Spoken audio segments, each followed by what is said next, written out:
Um, I've been the adopted school program officer at Rockridge for a little over 2 years. Um, Denny Ingram, the principal there, at one point had pointed out this kid to me. We'll call him John. And John was in the special needs class. And John had a problem with anger. John liked to throw chairs and have all these outbursts of anger, scare the other kids.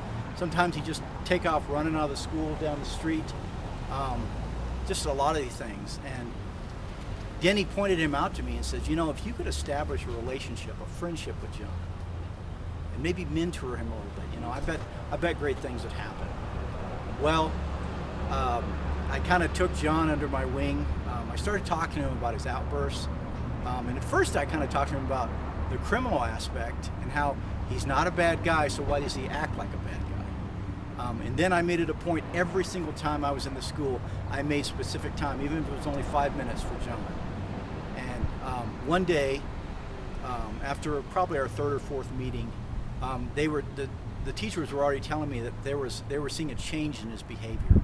They were seeing how he would literally talk himself down from his escalation of violence or his aggression. And I took it off my wrist in front of him and I put it on his. And I said, you know, no other kid in this school is going to get a bracelet from me, okay? But what I want you to do, John, is every single time you get upset and you want to do something that you know is wrong, or it's going to scare somebody or hurt somebody or get you feeling bad about yourself, I want you to look at that bracelet. And I want you to remember that Officer Lewis is going to be very disappointed in you. If you do something that hurts people, scares people, you know, that you know is wrong. And he said that he understood that, you know. And for a long time afterwards, close to a year, I would see him wearing that.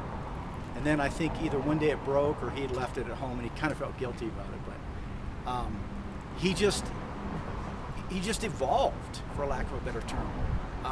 He actually stopped going to special needs class.